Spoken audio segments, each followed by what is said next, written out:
So I want you to imagine a country where women actually outlive men by almost a decade.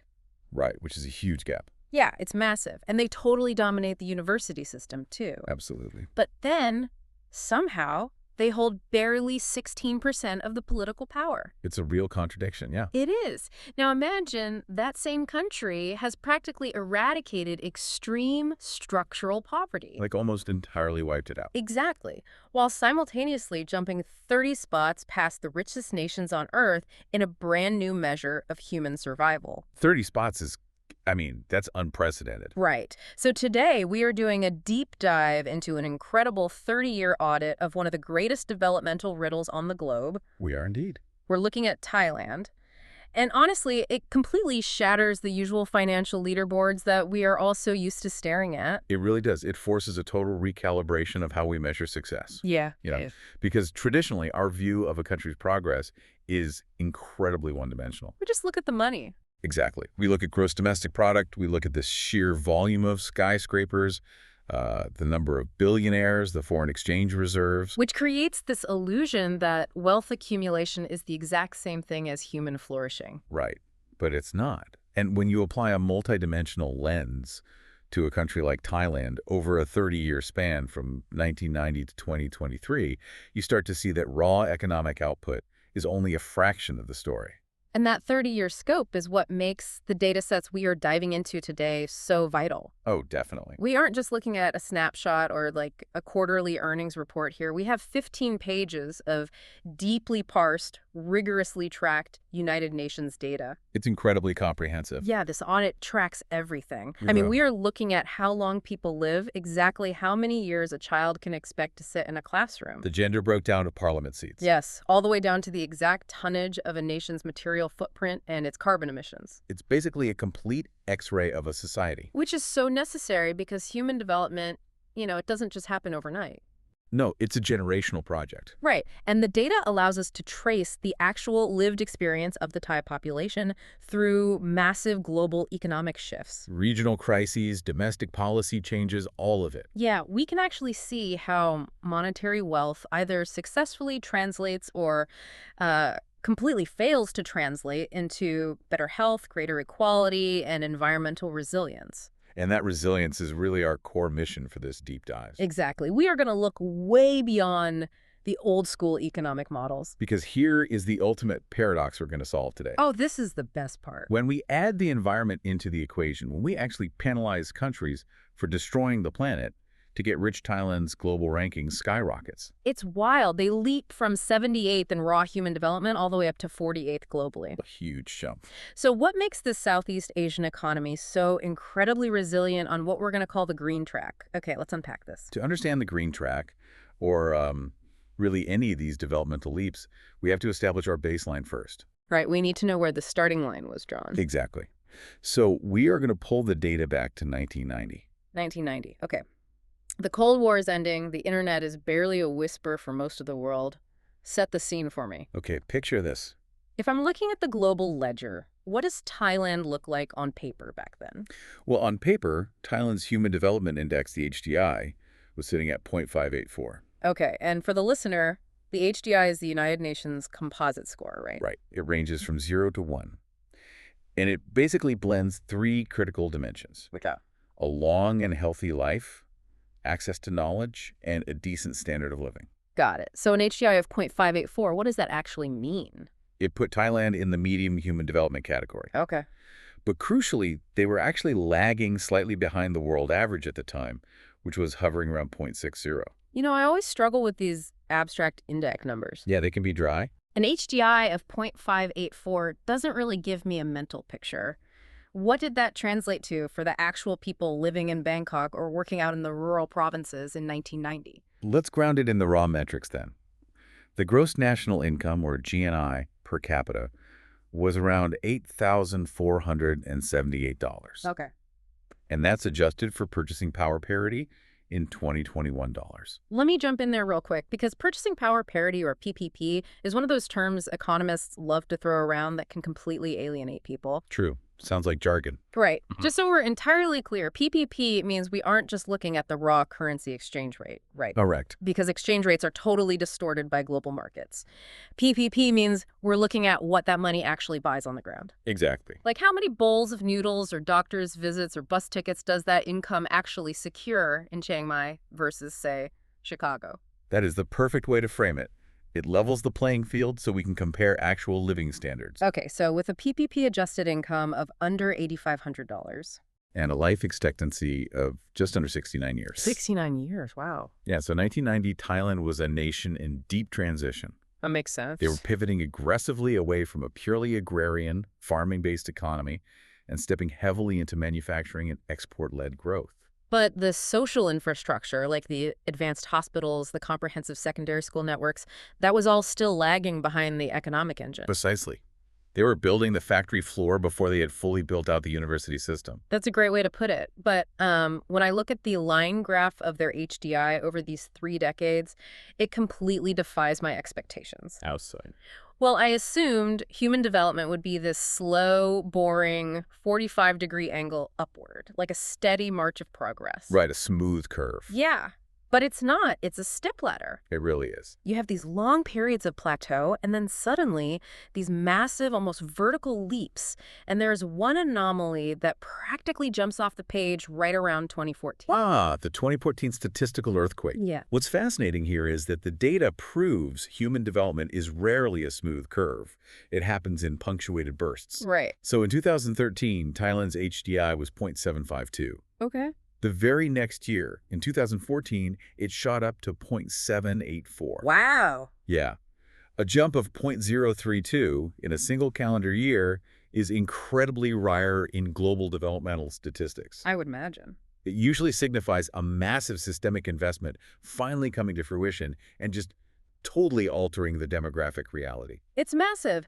And looking at the subsequent years, it clearly wasn't just a statistical fluke or an accounting error. Not at all. That leap established a brand new floor, and they just kept climbing from there. Right, they locked in those gains. Because by 2023, the data shows Thailand's HDI reached 0.798. Which officially crosses the threshold. Yeah, they are now firmly in the high human development category. Ranking them 78th out of 203 countries globally. Which is a remarkable trajectory when you remember where they started relative to the rest of the planet. Oh, absolutely. I mean, in 1990, they were below the global average. Right. By 2023, their score of 0.798 decisively passes the current global average, which is 0.756. They didn't just catch up to the pack. No, they accelerated right past the middle of the herd. I really want you, listening right now, to just pause and conceptualize what a 30-year transformation of that scale actually requires. It's staggering. Think about your own country. Think about the sheer volume of concrete poured for roads, the bureaucratic heavy lifting to build hospitals,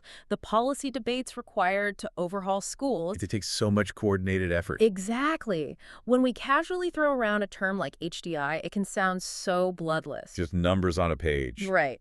But climbing from 0.584 to nearly 0.800 represents millions of people literally surviving infections that would have previously killed them. Millions of kids sitting at desks instead of sweating in fields. And millions of families pulling themselves out of extreme vulnerability. It is the mathematical quantification of human flourishing. Beautifully said. But, knowing that they built this stepladder isn't really enough.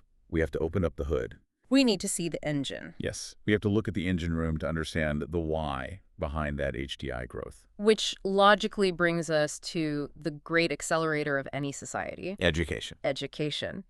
This is where the audit tells a deeply nuanced story about the past versus the future. It does. Because when the UN measures education for this index, they don't just use one catch-all number. No, they split into two completely different metrics. Right, and the gap between those two metrics in Thailand is the key to understanding their entire trajectory. Absolutely. We have mean years of schooling and we have expected years of schooling. Yes. Walk me through the mechanics of mean years of schooling first. Okay. Mean years of schooling, or MYS, is essentially a snapshot of the adult population right now. Okay. The methodology basically surveys everyone aged 25 and older and calculates the average number of years of formal education they received. So it's looking backward. Exactly. Because it focuses on adults, many of whom went to school decades ago. MYS is essentially a historical metric. It reflects the educational policies, the accessibility, and the economic realities of the 1970s, 80s, and 90s. So if we look at the 2023 data, Thailand's MYS is 9.04 years. Correct. That means your mathematically average Thai adult has roughly a middle school education, maybe stepping just a little bit into high school. Pretty much. It's slightly above the global average of about 8.7 years, but frankly, 9 years doesn't exactly scream global intellectual powerhouse. No, it doesn't. But that is exactly why the UN relies on the second metric. Expected years of schooling. Right, the EYS. And this metric completely ignores the adults. Thank goodness. It looks at a 5-year-old child entering the school system today. Okay, so it's forward-looking. Entirely. It takes the current enrollment rates across every single level of education, primary, secondary, and tertiary, and mathematically projects how many total years of schooling that specific child can expect to receive over their lifetime if current trends hold. And this is where my jaw genuinely drops. Oh yeah, the numbers are wild. Because the expected years of schooling for Thailand is a staggering 15.35 years. Yep. That means a child starting school in Thailand today is statistically projected to go all the way through high school and then spend over 3 years in a university or an advanced vocational training program. To give that number its proper weight, the global average for expected years of schooling is only 13 years. Wow. So Thailand is front-loading its human capital to a degree that vastly outpaces the global norm. They're building immense capacity for tomorrow. At a remarkable rate. You know, I was trying to come up with a way to visualize this gap. Okay, let's hear it. I mean, years of schooling, those 9 years, that's like looking in the rearview mirror at the road you've traveled. It just shows you the adult population's history. Right. But expected years of schooling, the 15.35 years, that is the brand new high-performance engine you've just dropped into the chassis for the road ahead. Well, I like that. You might not be hitting top speed on the highway right this second because those kids are literally still sitting in classrooms, but the potential energy you've stored up is massive. That analogy holds up perfectly. And if we apply that new engine concept to the timeline, it completely decodes that massive 2014 statistical earthquake we were marveling at earlier. Oh, really? How so? Let's look at the raw educational data.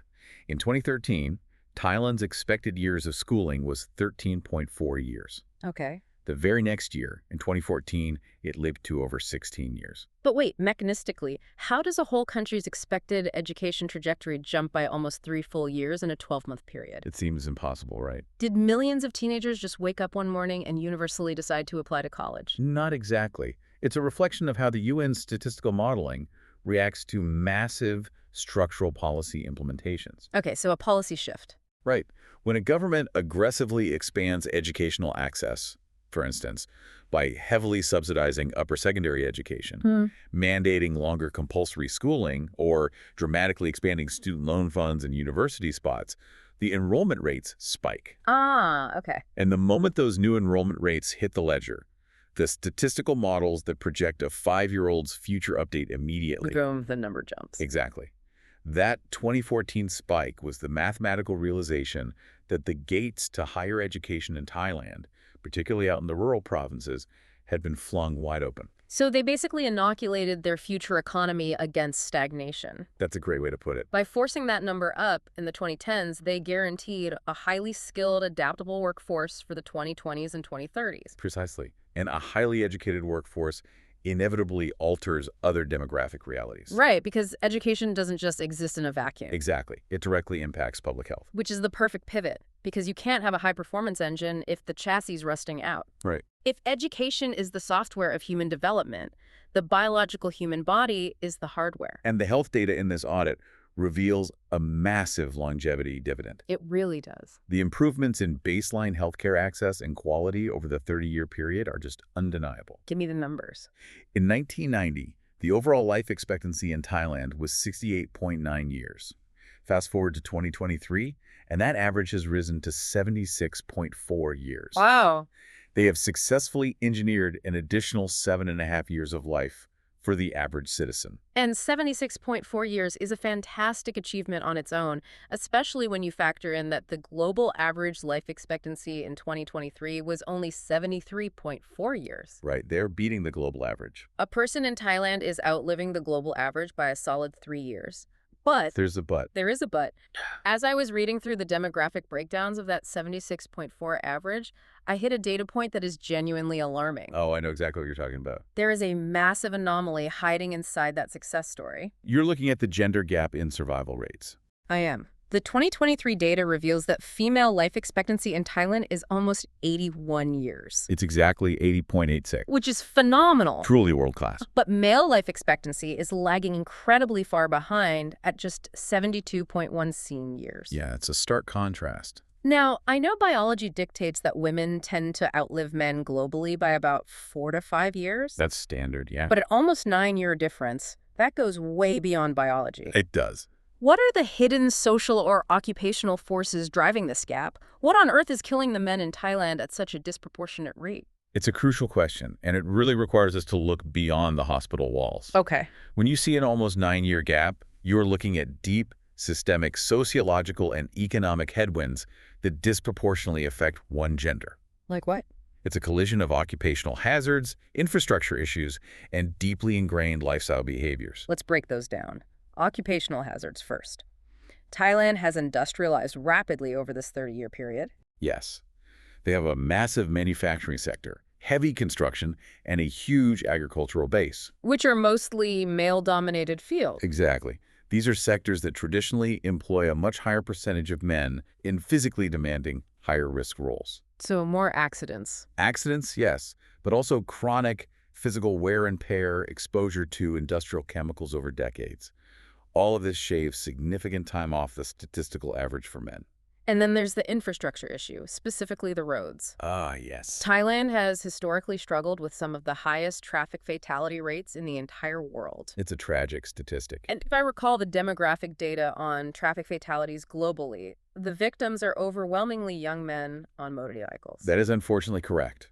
Losing a large number of men in their 20s and 30s to road accidents has a mathematically devastating impact on the overall male life expectancy average. Because it pulls the whole average way down when you die that young. Exactly. But perhaps the most stubborn factor is behavioral and cultural. Lifestyle choices. Right. We have to consider lifestyle disparities. You see significantly higher rates of smoking and alcohol consumption among men in Thailand. And the cultural reluctance to engage with preventative health care. Yes, that's huge. There's this global phenomenon, but it's particularly acute in certain developing economies where men view enduring physical pain as some sort of metric of toughness. The toxic stoicism. Exactly. When a man in his 50s feels chest pain, does he go to the rural health clinic or does he pop an aspirin and try to finish his shift at the factory? Sadly, it's often the latter. Over a population of tens of millions of men, that reluctance to seek early intervention turns treatable conditions into fatal heart attacks. Exactly. So what this data tells us is that the Thai healthcare system itself has improved tremendously. Because the women are surviving. Right. We know the system works because the female life expectancy reaching nearly 81 is on par with many highly developed Western nations. The hospitals work.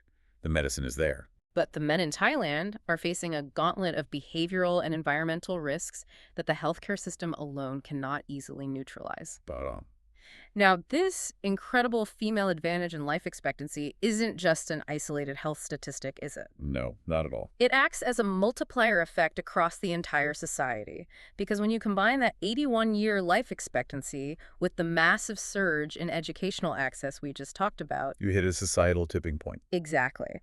The data strongly suggests that women are essentially taking the lead in the nation's overall human development.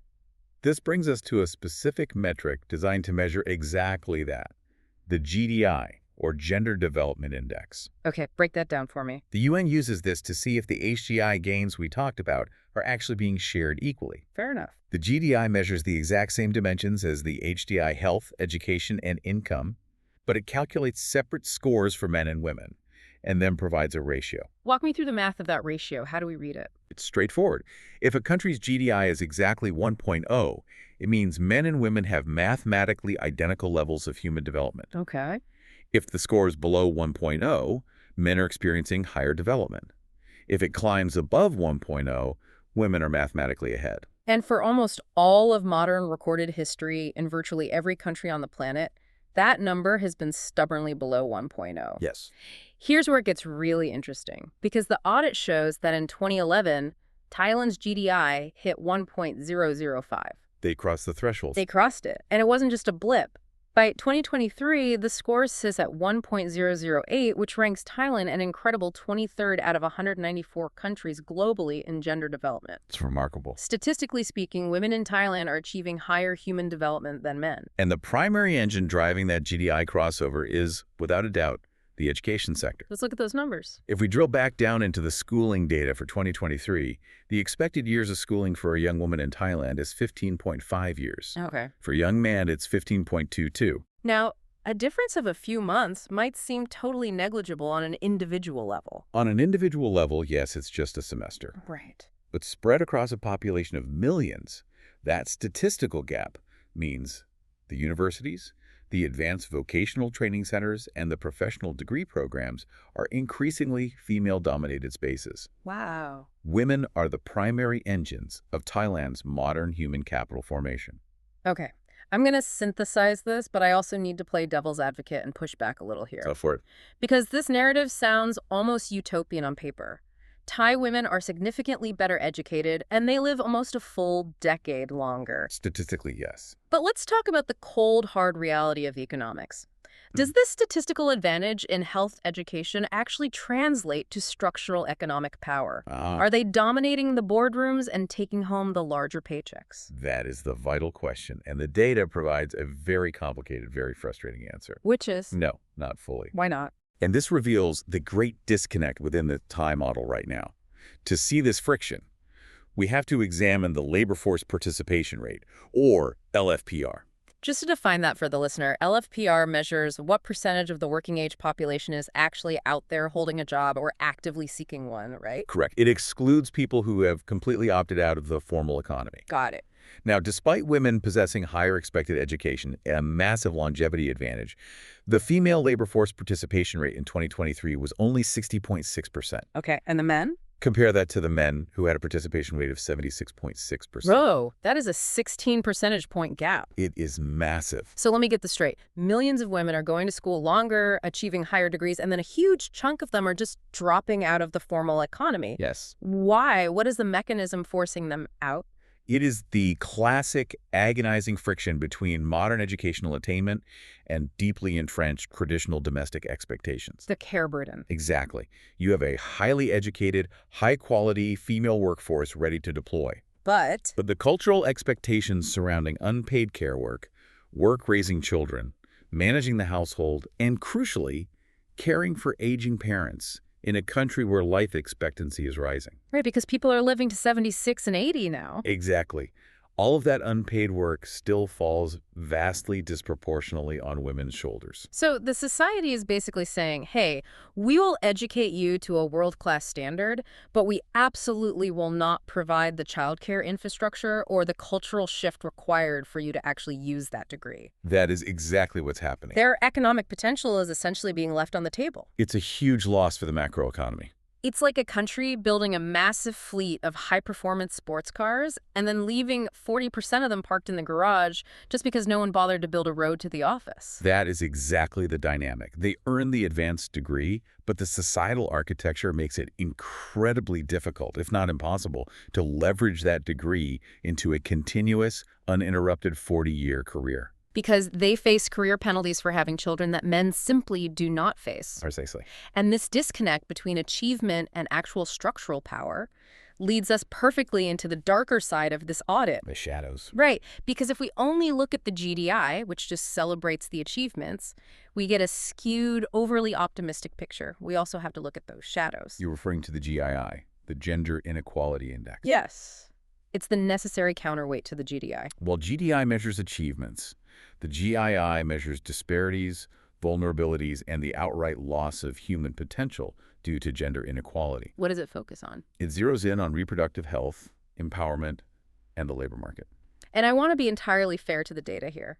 The progress in the reproductive health metrics within the GII over the last 30 years is phenomenal. It really is. It is a massive, undeniable success story. The maternal mortality rate, which tracks the number of women who die from pregnancy-related causes per 100,000 live births, plummeted from nearly 60 in 1990 down to just 28.6 in 2023. They cut it in half. which is amazing. And that is a direct, measurable testament to the aggressive expansion of rural healthcare clinics, the standardization of better prenatal care, and the upgrading of hospital infrastructure across the provinces. Absolutely. And adolescent birth rates, which tracks births per 1,000 women ages 15 to 19, also saw a massive drop, Oh, let's hear the numbers. falling from 50.0 down to 26.1. That's practically half again. Yeah. That means far fewer teenage girls are having their education and their future economic trajectories derailed by early unplanned pregnancy. Which is an unmitigated win for human development. It is, but There is always a... But when we dig this deep into the data, there is. yes, there is a glaring, incredibly stubborn weak spot. Tell me. And it resides in the empowerment dimension of the index. Okay. Despite all this social progress, despite the universities being filled with women, despite living to 81, and despite managing the households, Well, female representation in Thailand's parliament was a mere 16.04% in 2023. 16%. Just six. Let that sink in. That means men hold basically 84% of the highest political decision-making power in the entire country. It's a staggering imbalance. And for context, the global average for female parliamentarians is over 26%.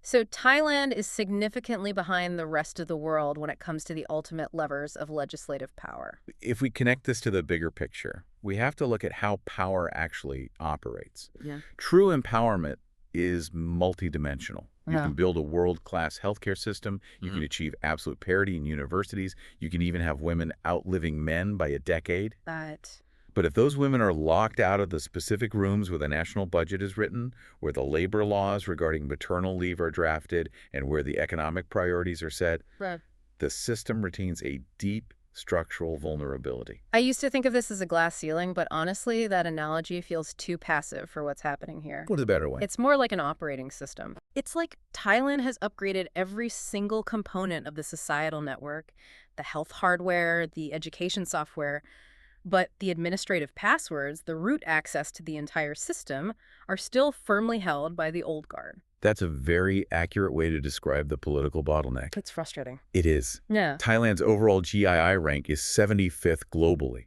and that relatively middling rank is almost entirely a penalty for this specific lack of political empowerment. So it drags their whole score down. Yes.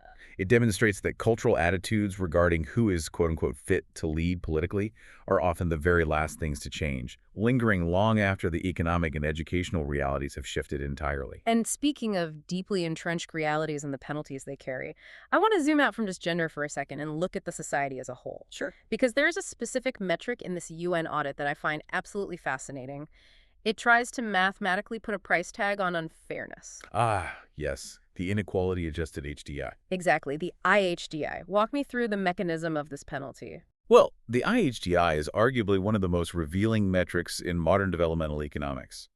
Because the standard HDI, which we've been discussing up until now, is just an average. And averages are notorious for hiding a multitude of sins. Exactly. Right. Let's build a new analogy for this because I think the old slicing a pie metaphor is a bit cliche and doesn't really capture the dynamism of an economy. I agree. The pie is overused. Let's imagine a country's human development is a city's municipal water system. Okay, tracking with you. The standard HDI tells us the total volume of water in the central reservoir. A high HDI means there's plenty of water. Right. But the inequality-adjusted HDI, the IHDI, measures the water pressure reaching individual homes. Oh, that's good. If a country is highly unequal, it means the mansions on the hill have fire hoses of water, while the dense neighborhoods down in the valley barely get a trickle. And the UN looks at that unequal pressure and applies a mathematical penalty to the overall score. Right. That's an excellent way to conceptualize the discount rate. The IHDI effectively penalizes the human development score based on the level of inequality in health access, educational attainment, and income distribution across the entire population. It quantifies the loss of potential human development caused by systemic unfairness. So let's look at Thailand's water pressure. Okay. Their base HDI, their reservoir volume, is a very respectable 0.798. High development. But when you apply the UN's inequality penalty, their IHDI drops to 0.677. A decent drop. The audit states this represents an overall loss of about 15.2% due to inequality. Okay. Now, my immediate visceral reaction to losing 15% of anything is that it sounds catastrophic. Sure. Like, if I lose 15% of my retirement portfolio to hidden fees, I'm firing my broker immediately. Is this a failing grade for Thailand? It sounds severe until you provide the necessary global context. Which it. And this is a crucial point for the listener to grasp. Inequality is a universal defining feature of modern globalized economies. Every single country on Earth faces an IHDI penalty. Okay, so everyone loses points. Everyone. The question isn't whether Thailand is penalized. The question is how their 15.2% penalty compares to the rest of the world. Okay, I suspect this is graded on a curve then. What is the global average penalty? Are other developing nations taking a 30% or 40% haircut here? The global average loss due to inequality sits at roughly 22%. Oh, wow. And you were absolutely right. In many rapidly developing nations, that penalty frequently pushes past 30%. So they generate wealth, but it never reaches the valley. Exactly. The wealth is generated, but it is immediately hoarded by a tiny elite class. So the fact that Thailand is only losing 15.2% means that, compared to the rest of the world, their distribution of wealth, health access, and educational opportunity is surprisingly equitable. That genuinely surprised me. Why is that? Because you read international headlines and you always hear stories about the ultra-wealthy elites in Bangkok, the luxury malls, the massive conglomerates. Which certainly exist. Right. But the actual UN data shows that the rural populations and the working class are getting a much fair amount of water pressure than they would in a typical country at this exact stage of economic development. And that's because the government implemented policies specifically designed to act as equalizers. Like what? A prime example is the Universal Healthcare Coverage Scheme Thailand rolled out in the early 2000s. Ah, okay. Combined with widespread rural school construction, these structural policies actively prevent the development gains from being entirely captured by the top 1%. And if we want to see the ultimate, undeniable proof of that equitable distribution, we have to look at the absolute bottom of the socioeconomic ladder. Yes. We have to look at the people who, historically, get nothing. Yeah. Which brings us to the Multidimensional Poverty Index, the MPI. The MPI is a fascinating, highly granular tool because it fundamentally redefines what it actually means to be poor. It changes the definition. Entirely. For decades, global poverty was just a blunt dollar amount. Are you living on less than $1.90 or $2.15 a day? If yes, you're poor. If no, you're not. Right. But the MPI looks beyond daily cash income. It tracks the physical reality of a person's lived conditions. Right, because you could technically earn $3 a day, but if you don't have a toilet, you are living in poverty. Exactly. How does the MPI actually measure this? It relies on massive, detailed household surveys. It sends surveyors directly into homes to ask a very specific set of questions. Does your home have a dirt floor?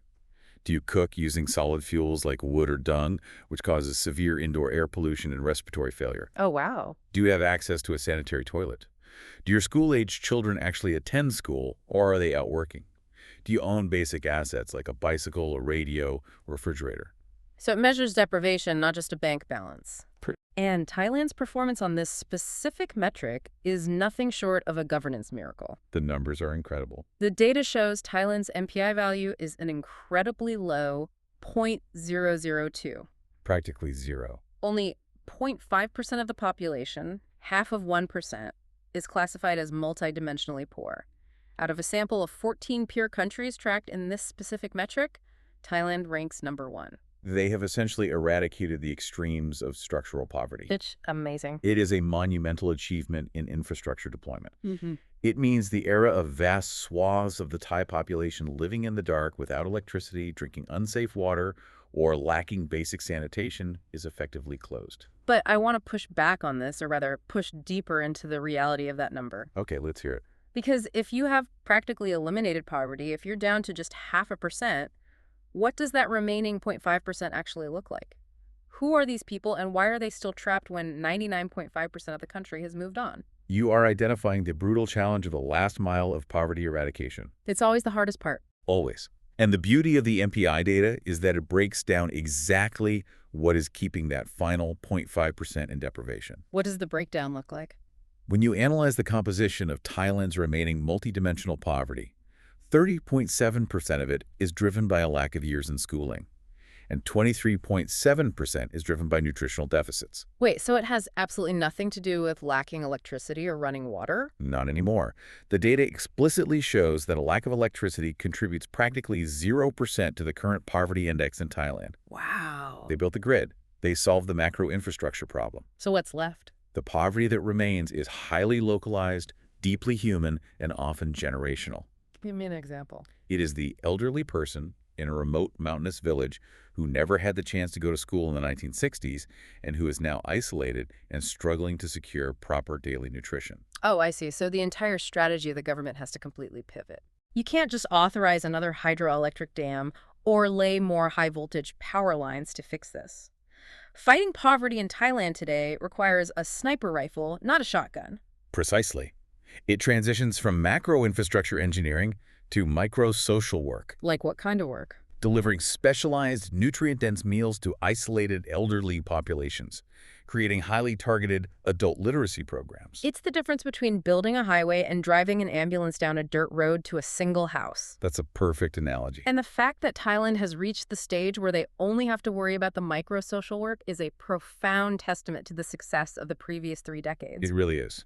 Which brings us, finally, to the big reveal. Yes, the tease from the very beginning of this deep dive. Exactly. We've established, with an overwhelming amount of data, that Thailand has built an incredibly strong, increasingly equitable, highly educated society where women are driving the human capital. We have. But, as we noted at the top, they are still ranked 78th in traditional HDI. 78th is good, but it's not the top tier. It doesn't scream global leader. Right. So what does this all mean when we fundamentally change the rules of the game? It means we have to introduce the PHDI, the Planetary Pressures Adjusted HDI. Okay, what is that? This is the true 21st century metric, because the traditional HDI we've relied on for decades has a massive, arguably fatal flaw in its methodology. Let's expose the flaw. Traditional HDI rewards countries for getting richer, period. It looks at your GNI per capita and says, great job, your income went up, you get a higher rank. But it never bothers to ask how you got richer. Exactly. If you achieve that wealth by burning millions of tons of cheap coal, clear-cutting all your ancient forests, and consuming endless natural resources, the traditional HDI doesn't penalize you. Not at all. It actually rewards you for the economic activity generated by that destruction. Which is why, historically, human development has been deeply, almost inextricably coupled with ecological destruction. They went hand in hand. The richest countries in the world, the ones sitting comfortably at the very top of the traditional HDI leaderboard, are simultaneously the ones with the most massive carbon footprints and the highest material consumption rates. So the PHDI fixes this. Yes. The PHDI was created by the UN to finally fix this accounting error. It acts as a global ecological audit. How does it work? It takes your baseline human development score and actively penalizes it based on 2 specific factors: your carbon emissions per capita and your material footprint per capita. It's an accounting trick that finally tells the truth. Exactly. It forces the wealthiest countries to actually pay the ecological bill for their development on the ledger. And this is exactly where Thailand pulls off its magic trick. Walk me through their ecological numbers. Let's look at the carbon first.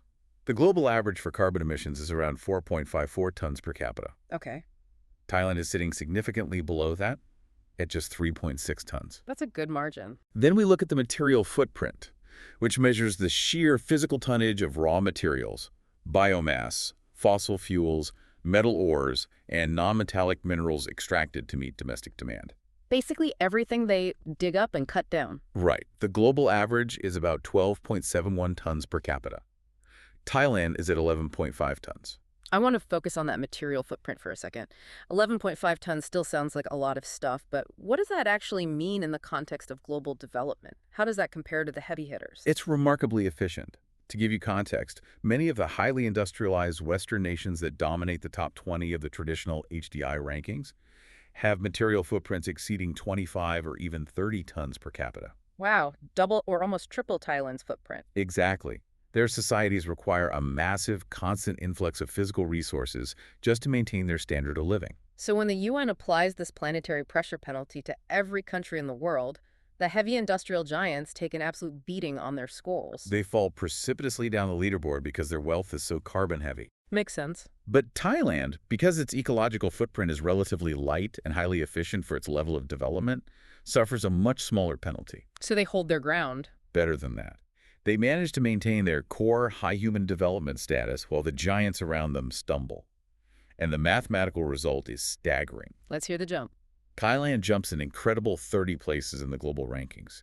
They go from 78th in raw, old-school HDI to 48th in the new planetary pressures-adjusted PHDI. That completely solves the paradox we opened the show with. It does. Being slightly poorer in traditional raw economic terms actually made Thailand significantly more globally competitive in the true 21st century metric of sustainability. They successfully proved that you could achieve a high standard of living, eradicate extreme structural poverty, and radically educate your populace without maxing out the planet's ecological credit card. It is the ultimate realization of the green track advantage. Right, they didn't have to completely demolish their environment to build a resilient middle class. And as the global economy increasingly penalizes carbon intensity and aggressive resource extraction, Thailand is uniquely positioned to thrive because their foundational architecture is already built on a lighter footprint. It really is a profound shift in how we must define a successful country moving forward. So let's synthesize this incredible 30-year journey of the Thailand model. Let's do it. We started in 1990 with a country in deep transition, sitting below the global average. And what we've traced today is an absolute masterclass in long-term human investment. It truly is. It's the story of an education-led boom where expected years of schooling jumped so aggressively it altered the statistical models permanently. Changing the future trajectory. It's the story of a society where women have completely outpaced men in learning and longevity, driving the gender development index past the point of parity. A huge milestone. It's the near total eradication of extreme multidimensional poverty. And most importantly, it's a blueprint for uniquely sustainable development. It is a blueprint, but, we cannot ignore the looming structural challenges. We can't. The data is incredibly clear on the deep-seated issues that remain.